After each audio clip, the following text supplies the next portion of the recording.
Good morning friends, आप सभी का श्री कृष्णा क्लासेस कादीपुर के यूट्यूब चैनल पर हार्दिक स्वागत है। आज हम आप सबके बीच में 7 अक्टूबर 2024 के करंट के प्रश्नों को लेकर उपस्थित हुआ हूँ। पूरा वीडियो ध्यान से देखिए। यदि वीडियो पसंद आए तो लाइक और शेयर करिए। चलिए शुरू करते हैं। आज के दिन का हमारा पहला प्रश्न है, हाल ही में प्रधानमंत्री नरेंद्र मोदी जी ने गेल के पहले कॉम्प्रेस्ड बायोगैस प्लांट का उद्घाटन कहाँ किया? इसका जवाब हो जाएगा झारखंड। तो प्रधानमंत्री नरेंद्र मोदी जी ने गेल यानी gas authority of India limited के द्वारा स्थापित कॉम्प्रेस्ड बायोगैस प्लांट का उद्घाटन किया है झारखंड में। तो आइए जानते हैं गेल के बारे में। गेल का फुल फॉर्म मैंने बताया, gas authority of India limited, जिसकी स्थापना 1984 में। इसका हेडक्वार्टर है नई दिल्ली में। इसके सीएमडी हैं संदीप कुमार गुप्ता। बात करते हैं झारखंड की, तो झारखंड के मुख्यमंत्री हैं हेमंत सोरेन।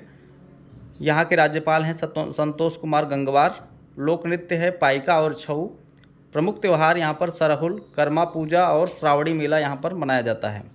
पूर्वोत्तर भारत का भी पहला कॉम्प्रेस्ड बायोगैस संयंत्र स्थापित किया था असम में, और एशिया का सबसे बड़ा कॉम्प्रेस्ड बायोगैस प्लांट स्थापित किया गया था पंजाब के संगरूर में। आइए देखते हैं अन्य सारे प्रश्न। अभी देखिए चर्चे में है कि उत्तर भारत का पहला परमाणु संयंत्र हरियाणा में खुला है। भारत के पहले सुपर कैपेसिटर संयंत्र का अनावरण हाल ही में केरल के मुख्यमंत्री पिनरई विजयन के द्वारा कुन्नूर में किया गया। बायो सीएनजी संयंत्र वाली पहली आधुनिक गौशाला, इसका नाम है लाल टिपारा गौशाला। इसका उद्घाटन ग्वालियर मध्य प्रदेश में किया गया है। सीएनजी का मतलब होता है कॉम्प्रेस्ड नेचुरल गैस। दुनिया की पहली सीएनजी मोटरसाइकिल बजाज फ्रीडम 125 है। ठीक है, इसको आप लोग को ध्यान में रखना है। अगला प्रश्न देखते हैं। अगला प्रश्न है, हाल ही में क्वाड देश के बीच समुद्री अभ्यास मालाबार का आयोजन कहाँ किया गया? इसका आयोजन किया गया है विशाखापट्टनम में। ठीक है, इस बार क्वाड समिट की मेज़बानी भारत करने वाला था, लेकिन इस बार जो है यूएसए इसकी मेज़बानी कर दिया है। अगली बार 2025 में भारत क्वाड समिट की मेज़बानी करेगा। क्वाड का मतलब क्वाड्रिलेटरल सिक्योरिटी डायलॉग। इसमें 4 देश शामिल हैं, जापान, भारत, यूएसए और ऑस्ट्रेलिया। मालाबार अभ्यास इस बार 8 अक्टूबर से लेकर 18 अक्टूबर तक विशाखापट्टनम में आयोजित किया जा रहा है। क्वाड समिट का आयोजन इस बार यूएसए ने किया। अगली बार 2025 में कौन करेगा? भारत करेगा। ठीक है, इसको आप लोग में ध्यान रखिए। तो क्वाड में 4 देश हैं। ठीक है, अगला देखते हैं। अब देखिए प्रमुख जो सैन्य अभ्यास इस बार आयोजित किए गए हैं उनको हम थोड़ा सा रिवीजन कर लेते हैं। डेजर्ट साइक्लोन नामक सैन्य अभ्यास भारत और यूएई के बीच में राजस्थान में किया गया। ये इस साल 2024 का पहला था। सहयोग काइजिन नामक अभ्यास भारत और जापान के बीच चेन्नई में। खंजर अभ्यास भारत और किर्गिस्तान के बीच हिमाचल प्रदेश के बकलोह में। वायु शक्ति अभ्यास भारत की वायुसेना द्वारा पोखरण राजस्थान में आयोजित किया गया। साइक्लोन एक्सरसाइज भारत और मिस्र के बीच मिस्र में आयोजित किया गया। डेजर्ट नाइट अभ्यास भारत फ्रांस के बीच यूएई में अरब सागर में आयोजित किया गया। सदा तंसीक अभ्यास भारत और सऊदी अरब के बीच में राजस्थान में। धर्म गार्जियन अभ्यास भारत और जापान के बीच राजस्थान में। डस्टलिक अभ्यास भारत और उज्बेकिस्तान के बीच में उज्बेकिस्तान में। सागर कवच अभ्यास का दूसरा संस्करण लक्षद्वीप में आयोजित किया गया। टाइगर ट्रंप भारत और यूएसए के बीच में होता है, इस बार पूर्वी तटीय सीमा पर आयोजित किया गया। ठीक है, अगला प्रश्न देखते हैं। अगला प्रश्न है, हाल ही में भारतीय समाचार पत्र सोसाइटी के अध्यक्ष कौन बनाए गए? तो एमबी श्रेयम्स कुमार, तो इंडियन न्यूज़पेपर सोसाइटी के चेयरमैन बनाए गए हैं एमबी श्रेयम्स कुमार। अभी जो है अन्य नियुक्तियां भी की गई हैं। इसके उपाध्यक्ष बनाए गए विवेक गुप्ता, जो कि सन्मार्ग नामक पत्र के संपादक हैं। उपाध्यक्ष 2 बनाए गए हैं, एक करण राजेंद्र डारडा हैं जो कि लोकमत के हैं। मानद कोषाध्यक्ष बनाए गए तन्मय माहेश्वरी, जो कि अमर उजाला के हैं।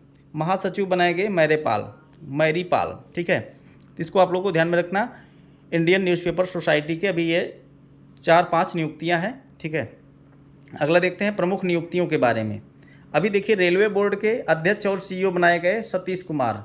बीएसएफ के डायरेक्टर बनाए गए दलजीत सिंह चौधरी, और इनको एसएसबी का भी डायरेक्टर बनाया गया है। सीआईएसएफ के डायरेक्टर बनाए गए राजविंदर सिंह भट्टी। नैस्कॉम के अध्यक्ष हैं सिंधु गंगाधरन। बीएसएनएल के सीएमडी हैं रॉबर्ट जे रवि। सिडबी के सीएमडी हैं मनोज मित्तल। आईसीसी के नए अध्यक्ष बनाए गए हैं जय शाह। यूपीएससी की अध्यक्ष बनाई गई हैं प्रीति सूदन। यूएन में भारत की अस्थायी प्रतिनिधि बनी है pre Harish. ACC Asian cricket council के अध्यक्ष बने हैं Mohsin Naqvi. ED enforcement directorate के प्रवर्तन निदेशालय के अध्यक्ष निदेशक बनाए गए हैं राहुल नवीन। अभी बताइए एसएसबी की पहली महिला डायरेक्टर कौन बनी है, इसको आप कमेंट बॉक्स में बताएंगे। ठीक है, चलिए अगला प्रश्न देखते हैं। हाल ही में किस राज्य सरकार ने माँ दुर्गा अभियान शुरू किया है? इसका जवाब हो जाएगा महाराष्ट्र। महाराष्ट्र सरकार नारियों को सशक्त बनाने के लिए, महिलाओं को सशक्त बनाने के लिए माँ दुर्गा अभियान शुरू किया है। इसके तहत उनको अपनी सेल्फ डिफेंस के लिए, सिर्फ खुद की सुरक्षा के लिए प्रशिक्षण वगैरह दिया जाएगा। ठीक है, ऐसा शुरू करने वाला ये महाराष्ट्र राज्य है। महाराष्ट्र की राजधानी होती है मुंबई। यहाँ के सीएम है एकनाथ शिंदे। आगे देखते हैं, यहाँ पर कुछ योजनाएँ हैं। महतारी वंदना योजना छत्तीसगढ़ ने, लक्ष्मी भंडार योजना पश्चिम बंगाल ने, लाड़का भाऊ योजना महाराष्ट्र ने, महिला सम्मान योजना दिल्ली ने, मुख्यमंत्री माझी लड़की योजना बहन योजना महाराष्ट्र ने, लाडली बहन योजना मध्य प्रदेश, इंदिरा गांधी प्यारी बहना सुख सम्मान योजना हिमाचल प्रदेश, हर घर गृहिणी योजना हरियाणा, मुख्यमंत्री बहन बेटी स्वावलंबन योजना मुख्यमंत्री यहाँ पर झारखंड ने, और मुख्यमंत्री मैया योजना इसी का नाम बदल करके रख दिया गया है। तो ये सब कुछ नारी सशक्तिकरण के लिए चलाई गई योजनाएं हैं। ये इनको आप लोग ध्यान में रखिए, अलग अलग राज्यों के द्वारा यहाँ पर योजनाएं चलाई जा रही हैं। अगला देखते हैं। अगला प्रश्न है, हाल ही में यूएस के नेतृत्व वाले खनिज सुरक्षा वित्त नेटवर्क में कौन सा देश शामिल हुआ? तो अपना देश भारत। यूएस के नेतृत्व वाले खनिज सुरक्षा नेटवर्क में भारत शामिल हुआ है। अभी भारत की तरफ से मोदी जी वहाँ पर क्वाड सम्मेलन में गए थे, तो वहाँ पर ये निर्णय लिया गया कि यूएस के नेतृत्व वाले खनिज सुरक्षा नेटवर्क में भारत शामिल हो गया है। अब देखते हैं भारत से जुड़े कुछ प्रश्न। यहाँ पर 2024 के लिए एशिया और प्रशांत क्षेत्र की आपदा जोखिम को कम करने और सहयोग करने के लिए अंतर्राष्ट्रीय एशियाई आपदा तैयारी केंद्र का अध्यक्ष भारत को बनाया गया है। 2024 में यूनेस्को के विश्व धरोहर समिति की 46वें सत्र की अध्यक्षता भारत कर रहा है। इसका आयोजन दिल्ली में हुआ। 2024 में वर्ल्ड टेलीकॉम स्टैंडर्डाइजेशन असेंबली की मेज़बानी भारत करेगा। 2025 में hockey mains junior world cup की मेज़बानी भारत करेगा। वर्ल्ड ऑडियो विजुअल और मनोरंजन शिखर सम्मेलन नवंबर 2024 में भारत के गोवा में होंगे। भारत ही में पहला बिम्स्टेक बिजनेस शिखर सम्मेलन आयोजित किया गया, जिसका आयोजन किया गया दिल्ली में। ठीक है, पहला बिम्स्टेक बिजनेस शिखर सम्मेलन का आयोजन भारत में किया गया, दिल्ली में। भारत ने 2024 में 46वीं अंटार्कटिक संघ परामर्श बैठक की मेज़बानी कोच्चि में की है। ठीक है, इसको आप लोग याद रखिए। अगला है, हाल ही में महाराष्ट्र सरकार द्वारा कला के क्षेत्र में स्वर्गीय वासुदेव गायतोड़े लाइफ टाइम अचीवमेंट पुरस्कार से किसे सम्मानित किया गया? तो उसको हो जाएगा लक्ष्मण श्रेष्ठ। इनको सम्मानित किया गया है। ये आर्ट के क्षेत्र में दिया जाता है, कला के क्षेत्र में। तो ये लक्ष्मण श्रेष्ठ जो है एक हैं पेंटर हैं, और ये इनका जन्म जो हुआ था नेपाल में हुआ था, लेकिन वर्तमान में ये भारत के मुंबई में रह रहे हैं। ठीक है, तो कला के क्षेत्र में दिया जाने वाला यह पुरस्कार है स्वर्गीय वासुदेव गायतोड़े लाइफ टाइम अचीवमेंट, जिसको दिया गया लक्ष्मण श्रेष्ठ को। आइए देखते हैं कुछ पुरस्कार वगैरह। अभी देखते हैं दादा साहब फाल्के का 54वां Dada Saheb life time achievement पुरस्कार मिथुन चक्रवर्ती को दिया गया। आर्यभट्ट पुरस्कार 2024 पाबुलुरु सुब्बा राव को दिया गया। लता दीनानाथ मंगेशकर पुरस्कार 2024 यहाँ पर अमिताभ बच्चन को दिया गया। एबेल पुरस्कार, जिसको गणित का नोबेल कहा जाता है, इसको मिशेल टेलाग्रैंड को दिया गया। गोल्डमैन पर्यावरण पुरस्कार 2024 आलोक शुक्ला को दिया गया। विटली गोल्ड अवार्ड, जिसको ग्रीन ऑस्कर कहा जाता है, इसको पूर्णिमा देवी वर्मन को दिया गया। अंतर्राष्ट्रीय बुकर पुरस्कार जेनी अरपम बैग को दिया गया, जिसके कायरोस नामक रचना के लिए, जिसके अनुवादक हैं माइकल हाफमैन। साहित्य अकादमी फेलोशिप पुरस्कार जो है रस्किन बांड को दिया गया। सैन्य gender advocate of the year award Radhika Sen को दिया गया। World press photo of the year 2024 Mohammed Salem को दिया गया। किस मानवतावादी पुरस्कार 2021 रतन टाटा और 2023 को दिया गया बिल गेट्स को दिया गया। 2024 का लच्छू महाराज पुरस्कार पंडित राजेंद्र गंगा नाई को दिया गया। आप लोग कमेंट में बताएंगे हाल ही में शस्त्र रामानुजन पुरस्कार किसे दिया गया है। अगला है, हाल ही में भारत अंतर्राष्ट्रीय ऊर्जा दक्षता हब में शामिल हुआ, इसका मुख्यालय कहाँ है? तो अंतर्राष्ट्रीय ऊर्जा दक्षता हब का मुख्यालय है पेरिस में। अभी इसमें भारत शामिल हुआ है। इसको इंग्लिश में कहा जाता है, ठीक है, तो इसमें भारत शामिल हो गया है। अभी आप बताएंगे सार्क का हेडक्वार्टर किस में है? ठीक है, सार्क का हेडक्वार्टर कहाँ है? सार्क का हेडक्वार्टर कहाँ है? आप लोग कमेंट बॉक्स में बताएंगे। इसी ऑप्शन में से है ऑप्शन में। अभी देखिए भारत की यूनेस्को धरोहर समिति की अध्यक्षता 2024 में भारत करेगा। इस बार इसका 46वां संस्करण आयोजित किया जा रहा है। 9वां अंतर्राष्ट्रीय विज्ञान महोत्सव का आयोजन फरीदाबाद में किया जा रहा है। पहले भारत स्टील बॉयलर एक्सपो का आयोजन गुवाहाटी में किया गया।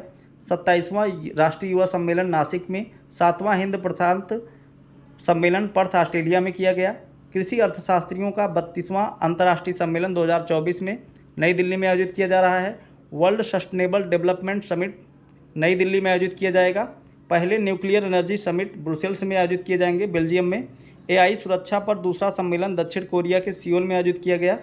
9वां जो है रायसीना डायलॉग का आयोजन दिल्ली में, जिसमें ग्रीस के प्रधानमंत्री क्रियास्को मित्सोटाकिस आए थे। ठीक है। पहला digital India future skill summit Guwahati में आयोजित किया गया। ठीक है।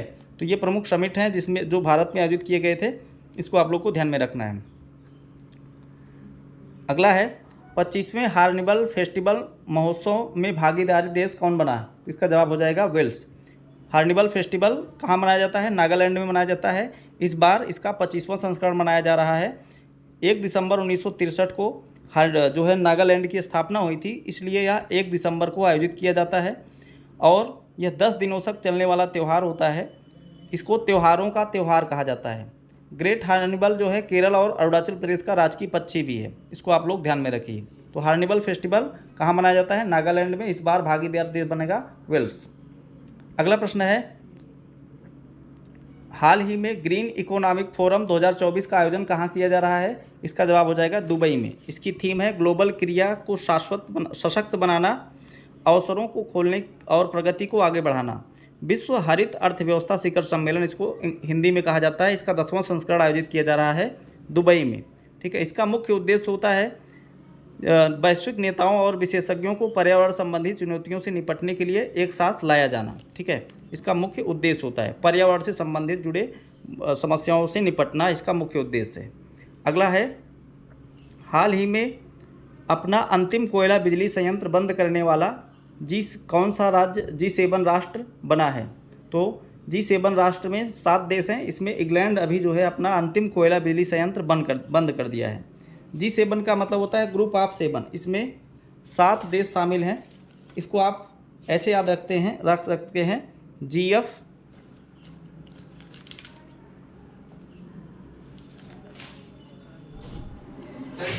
कोई कॉपी छूटी थी, इसको आप ऐसे याद रख सकते हैं GF JUIC। ठीक है। उसके बाद E,